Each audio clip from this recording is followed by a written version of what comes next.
I am ready! Serbisyong totoo ng GMA News. Patuloy na binabantayan ng Pag-asa ang low-pressure area na nasa labas ng Philippine Area of Responsibility. Huling namata ng LPA sa layong 1,145 kilometers silangan ng Mindanao. Ayon sa Pag-asa, posibleng pumasok ito ng PAR bukas ng umaga. Pero mababa ang tsansa nitong maging bagyo.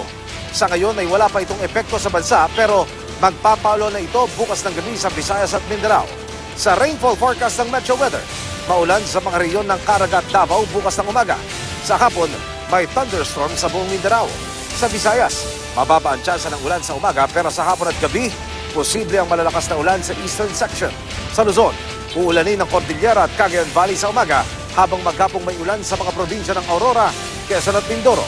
At sa Metro Manila, asahan ang mababang tsansa ng ulan bukas. Pinasusungit ng hanging amihan ng alon sa mga baybayin ng Ilocos Region, Cagayan Valley, Aurora, Quezon, Bicol Region, Samar Island at Surigao del Norte. Kaya, delikadong pumalaot doon ng maliliit na sasakyang pandagat. Yan ang latest mula sa GMA Weather. Magplano para sigurado, I am ready. Serbisyong totoo ng GMA News.